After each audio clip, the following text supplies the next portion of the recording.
Hello, fellow AFL enjoyers. It's Matsa here, and here with the final team reveal. We'll see how that goes. But yeah, here is the team from the last video that I presented to you. There hasn't been a significant amount of changes in it, but there are changes nonetheless that we have to talk about. So, actually, before we do that, footy tips. I'm going to put that. We've got a competition. Free t-shirts on the line. I'm going to put it in the description if you guys are interested in that. Anyway, I digress. So first of all, Sheldrick stunk it up in opening round, which is quite unfortunate. So he goes out at this stage. Now, he goes... For the moment, Whitfield is out, but I have a couple different options for this team, which I'll show you. But for the moment, he's out. Right? Now, the other out is Flynn for now. I don't think he's a bad pick, but I just can't fit him in at the minute. All right? So Hewitt, not going to play round one. He goes out as well. Nevitt, we're going to be moving him. We're going to be moving him to the flex spot. Now, I'll quickly talk about a few different picks at the moment. So, Sheasel, we know what he's good at. You know, he's going to accumulate the ball. He's going to be unbelievable for North this year. We're always looking to get the ball in his hands, whether he's a forward, whether he's a mid, whether he's, running on the wing or halfback. Wherever he is, he's going to get ball and he's going to use it well. Zorko, the old man Zorko. Now, he doesn't have a bye now. So, I find it easier to pick him. And he's got a pretty decent little run if we look at his games. He has a decent little run, apart from the Sydney game first up, funny enough, because it could mean a James Jordan tag. Last year he didn't really get tagged by him, but the look of it, he got a 129, so he did fine. But then West Coast, Geelong, Richmond, Bulldogs, Collingwood, St Kilda, especially the Richmond and the St Kilda game, they tend to give up points to halfbacks. From last year, we'll see how the game plans change, and maybe that might change, but we'll see how we go. But regardless, I like Zorko as a pick.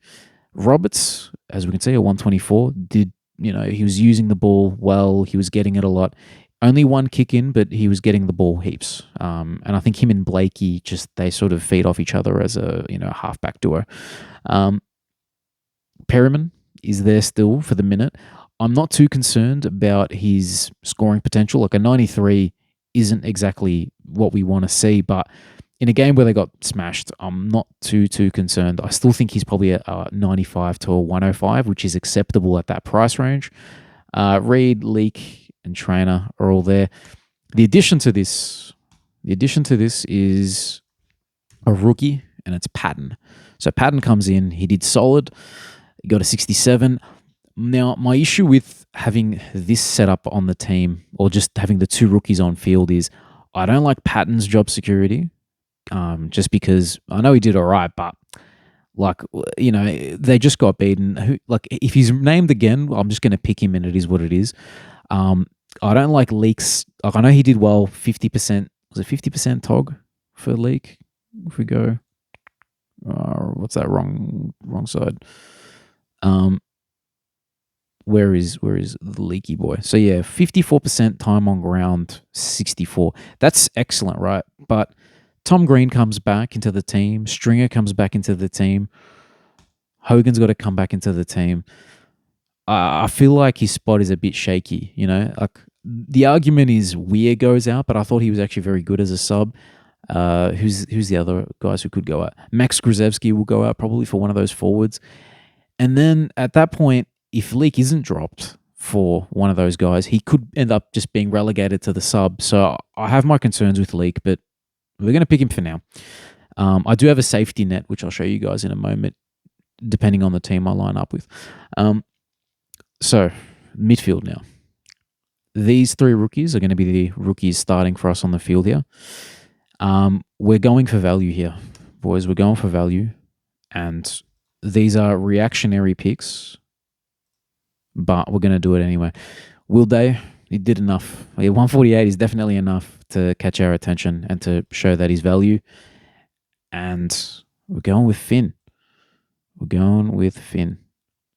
So, look, with the whole midfield itself, Rosie, Oliver, Chera, Day, Callahan, they're all super high value selections if all goes to plan. Now, I think, yeah, Rosie without Butters, I think he's very much a certain he's going to do well. Oliver, you just have to pick him at this point. I think he'll be back to his best or close to it. Chera is a little bit of a risk with injuries, but we've seen the scoring potential in years past. Will Day, last year we saw he averaged like 110, 115, whatever it was in a stretch. Callahan, midfield minutes is going to be what we're relying on, and 88% here CBAs is very impressive. Which, look, Tom Green's going to come in and he'll get 80% as well. Josh Kelly, you'd think, might drop a little bit. And he'll probably come back out to the wing. But I think, yeah, Callahan did enough in this game where you look at him and it's like, what are we doing? Why would we drop his inside midfield minutes? It would be, I think it would just be a mistake on their end if they do it. So he comes into the team. This spot, all right, so that little rookie spot. For now, we have Hasty pending selections. He comes in. And that's all the changes for now, right? So this is option 1, where we're going to have 2 fielded rookies. I'm unsure on who I will be fielding. Probably, I think Zach Reed's a very safe one, to be honest with you, because I just think as long as he doesn't get injured, which is very possible, being a defender against the Hawks, the ball's going to be down there a lot. He'll get a few intercepts. They'll look at him for a kicking option. They talk him up as a decent kick, so he'll get a decent run at it. Leak, Trainer, I think Trainer actually as well might have a decent shot at scoring well if he's not the sub. We saw what he did in the preseason game. Do we have preseason games here? Yeah, we do. Preseason. Shout out to DFS Australia, man. The GOATs. Points per minute, actually. We'll go points per minute. And Trainer, 76. So 39 Supercoach from, there we go, 40% time on ground. So let's say you double it to 80% time on ground, and all of a sudden you're sitting with a 75 at least. So I think he's a relatively decent fieldable option.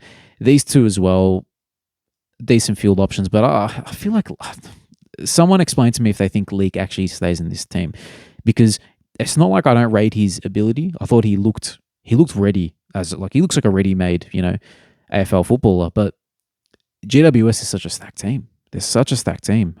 The only thing that might keep him in is his versatility, but that could just mean, we're going to sub you in and you're going to be Mr. Fix-It off the bench. Anyway, so we've got 2 rookies there. We've got 3 rookies here who I believe in all of them. Finn O'Sullivan, I think North are going to get the ball in his hands, whether it's on the wing or whether it's halfback. And North want to play a smarter, slower build-up type play.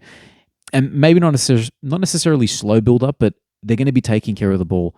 If you've listened to the pod, you'll know that I'm a big believer in drive the car, which is what Braden George was saying during an intra-club game, that they're looking to take care of the ball. They're looking at, take your 7 seconds with the footy and use it well. Now, if that's the case, where we're going to be using the footy well, you're going to be looking for Finn O'Sullivan because he's a decent mark, he's a good runner, and he's a good kick. All those things sort of fit in with him being a decent scorer. Tsatas, everyone's picking Tsatas. We're picking him too. He's built up a bit of muscle. He's going to be in the inside. We've got to pick him. Ashcroft, kind of a similar boat. I think he'll manage to get his 20-30% CBAs. What did he get? What did he get in this game? CBAs was Levi. Levi, 29% CBAs and managed and 80, which is very solid. At 66% time on ground. So it's not like that could be even better. That really could be any better. It's just whether they can fit him in. Do they have enough time? Do they have enough minutes to put him in? Interesting here, Lockie Neal, 90% CBAs. Will he... See, I feel like there's an opportunity for them to slow it down a little bit for him, and let Levi have a go. Let Will Ashcroft have a bigger go. There's McCluggage maybe go on a wing perhaps because he's got a nice little run to him. I don't know. But regardless, I think Levi is a decent pick. I've got him in there for now. Now, the rest of the team, no forward rookies on the field, which I think is really strong, and then Nevitt in the flex spot. This team's cool, right? I like it. We've got 1, 2, 3, 4, 5, 6, 7, 8, 9, 10, 11, 12, 13, 14, 15. So 16 really good scorers. 17 if you count Riley Sanders. I think Riley Sanders is a bit of a he can be a little bit of a price. I feel he's a money generator, and then when Bont comes in, if he's good enough, he can stay. If not, he goes. Now, my other option for my team, and something that I'm very much considering, is Bailey Smith goes out, Perryman goes out, and we go pick up the guy who I talked about in the last video, who I really like, and it's Lockie Whitfield.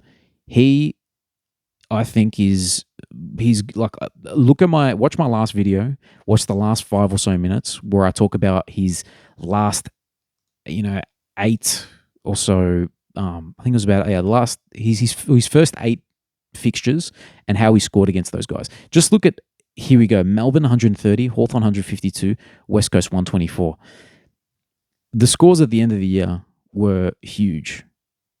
And West Coast and St Kilda, I feel like he's going to be a solid 120 at least. And then that replaces the need for, a Neil or a Sarong or Brayshaw that I'm missing in the midfield. Now, if I do this, then the forward rookies, there's not a lot of them. And I can't afford Hugo Garcia at this point because I do like Hugo Garcia as an option, but we can't get him. So we're going to go Kako with this. And we're going to sub on Stone or Davidson. I don't really know. I don't really care at that point. We're going to save that. So this is the other option that we have. 81,000 left over. Now, with that 80,000, so right, as compared to the other team, first of all, still got the 2 rookie defenders, 3 in the midfield, 1 here, 1 there. So we've still got 16 players on the field that are really good scorers. We've got Whitfield as well, who I think is beyond a good scorer. I think he could be, I think he's going to be up there this year. I don't know. It's so Whitfield and a rookie on the field, so Davidson on the field, with a bit more cash to splash if we need it, or Bailey Smith and Perryman, who are popular picks. We're sort of evening things out a little bit for ourselves there. You know what I mean? They are popular picks. Now, that 80K, what can I do with that 80K? Look, my thinking is we're going to keep these cheap rookies in for now. But I can very easily, if I need to bring in someone like O'Drizzy can come in if he looks really good and he's looking like making a lot of money. He can come in, Do I want to just get him now and maybe I can put him in the flex spot and then Nevitt can hit the bench or Ashcroft can hit the bench? That's an option, right? I don't mind it too much. But I kind of want to just see what we have in these cheaper guys before I'm using that 80K. Because that 80K could also mean that a Patton or a Leak, for example, who I'm unsure of his job security, can go to a guy who's already been named in Jackson Pryor. So that's, that we've got like a bit of a safety net here if something does go wrong, which I don't mind the safety net. And as well as the fact that there is a safety net, we're going to have Whitfield. We have the guy. So let's get actually, no, we're not even going to get a calculator. We're going to get a little notepad out, all right? And there you go. This is the timestamps. This is where all the magic happens. Guys. So let's say Whitfield and Davidson. So Davidson, we're expecting a 60, right? Maybe, who knows? We'll do ranges. We'll go 60 to 80.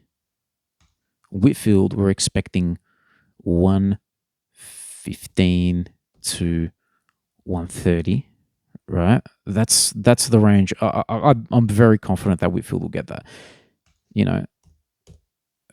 Total. Actually, no, we'll go another thing. Plus safety, right? Plus safety here. The total will be 175 So 175 to 210 at the best. And then let's say, so who were the other options? So the other options were Perryman and Smith. Now, what are we expecting out of these guys? So for Perryman, I reckon, let's say a 95 to, let's say a 110. And this week against Port, it might be even better because they've got a bit of a depleted midfield. We'll go with that. And then for Smith, well, what do we? So who do they have this week? They got Freo, which is a tough one. What are we expecting out of Bailey Smith? What are we expecting? I think it's probably 85 to 100.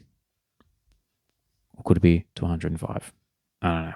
Now, that tells me the total would be, give me a sec. So that will be safe. Actually, I want to add another thing. So safety and Kako on bench.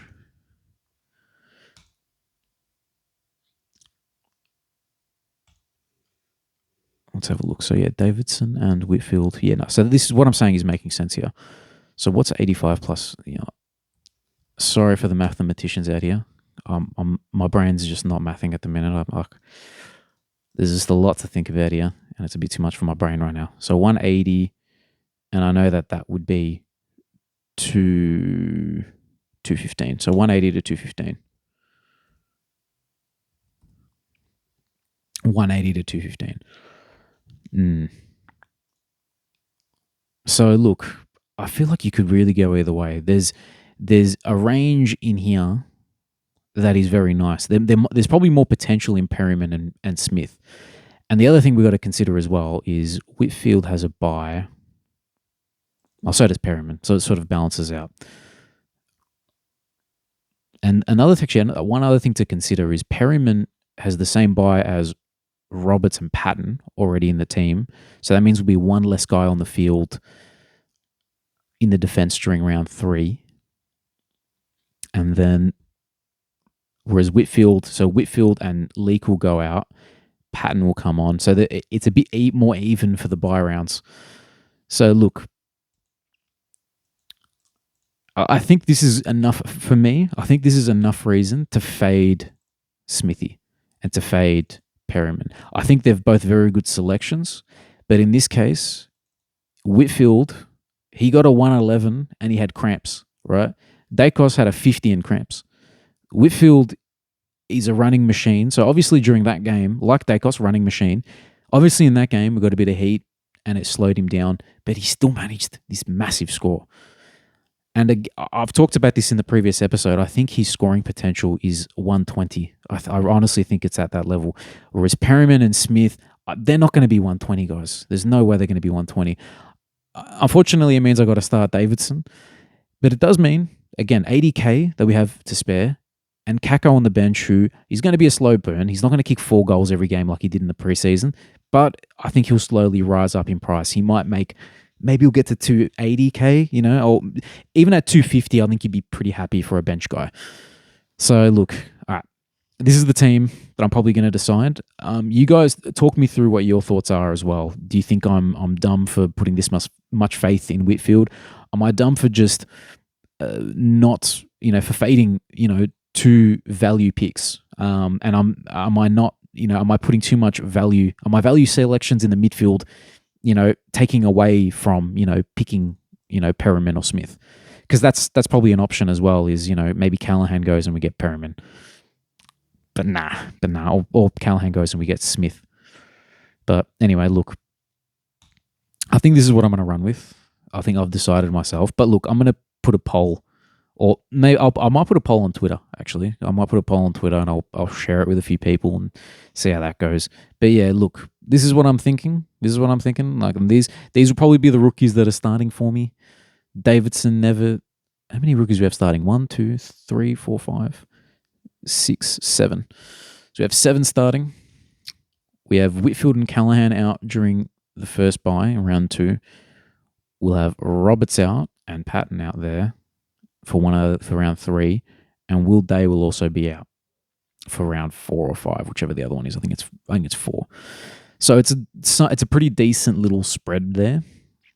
But look, anyway, this is what we got going on right now, guys. This is what we got going on. We're gonna do a traditional, if you guys remember from last year, any of you viewers, a draft land detour, and we did our draft, and here's the team. A little bit of I've been told it's a well balanced team. We'll bring a starter onto the field here in Hayden Young to make it look better. But yeah, for this year, I decided to go Horn Francis and Rankin at pick 10 and 11. So I had the last pick in the draft and a 10-man rotation, and I thought to myself, last year I won the league with my first 2 picks being English and Oliver. So rather than just wasting my picks like I did last year, let's just get the top 2 forwards. Maybe Caleb Daniel and McRae might contend for those spots. But look, these dudes, I'm pretty comfortable with both of them being up there. And as long as Rankin's injury free, he's a 110 waiting to happen. I think Horn Francis is probably a 105 to 115, depending on how much of a jump he actually takes. And also depending on how much CBAs he gets. So that's what we've done. And then we're able to get Steele in the next little batch of picks. Green fell to us at pick 50 or something. And I rated him very highly. One that I wanted to pick before his injury in Classic. We've got the grandpas in defense. We've got Zorko and McGovern. Nick Martin, who, interesting, half forward. So maybe he's a half forward who I think can still score well, but does that mean I can possibly sneak him into my forward line later? Does he get the DPP and then all of a sudden we got Horn Francis, Rankin and Martin? Could be huge, man. So that's pretty cool. I think Grundy, I got him we'll go my league. We'll go to the draft recap. Yeah, we got him pretty late. So I think I don't know what his average pick was. His average pick might be like in the 60s or 70s. We got him at 111. 31 was his, draft rank, which is is meaningless, but still. My plan was to get forwards early, defenders early, which we managed to do pretty well, and then attack. So around this little area here, attack the midfield. There was going to be value there. I knew there'd be value. Hayden Young, Josh Dacos, who can become a defender later, who can cover Nick Martin if Nick Martin goes to the forward line, and Ollie Wines, which should do well at least at the start of the season while Butters is out, and hopefully he's doesn't have too many issues. He had the heart issue at one stage. Hopefully, for him and for my team, he's better now. Jake the Snake Saligo, a fan favorite, a podcast favorite actually. We love Jake the Snake. Bedford Briggs, because of the injury, no one was picking him, and we only have one ruck spot, so he's a more than capable backup ruck. It sort of gives, the way I look at it is if he doesn't have neck issues, which I don't think he does now, he'll come back after his bye, and I can rotate between him and Grundy depending on matchup. So that's pretty cool. But yeah, let me know what you guys think. This week we have Hellas FC. This is actually brother of Dean, actually. Sheridan, he's the brother of Dean. First year in the draft. So look, his team's actually very nice. Blakey was a nice selection. Luke Ryan, Dawson, Rosie, Massimo. It's not about, and he got Sherry as well as his first pick. So that's pretty lit, to be honest. So yeah, look, he has a very solid team. Like Darcy could potentially go massive against North like he did last year. But yeah, we got him for first round. Riley Sanders, nice pick as well. Cheeky Ginny. No, he's done well in his first year, actually. But yeah, shout out to him. Back to Classic. Let me know what you guys think of this squad over here that I'm going to finish up on. Whitfield and Davidson, or Bailey Smith and Perryman. Yeah, I do like, again, I like the safety of this 80K, which can allow me to get O'Driscoll or Pryor if I see that I need to get them. Whereas other people might struggle to get those guys. If you've already got O'Sullivan, Sardis, and Ashcroft, and you're missing out on one of those, you could struggle. Maybe Lawler kills it that bad where I've got to go, Nevitt to Lawler. You don't know, because I've had a look earlier. I can't do Hasty to Lawler. But look, anyway, this is what I'm going to run with. Worst case scenario, guys, correction trades do exist. So we're just going to give it our best shot with what we're thinking at the time. And, worst case scenario, in the first 2 rounds, we're going to use 6 trades and, the team's going to be, better, heading to the end of the season. But anyway, thank you guys if you got this far. There might be another team reveal, possibly with Dino soon. We'll see how that goes. If not, we'll see you guys on the next main pod. Catch you later. Bye.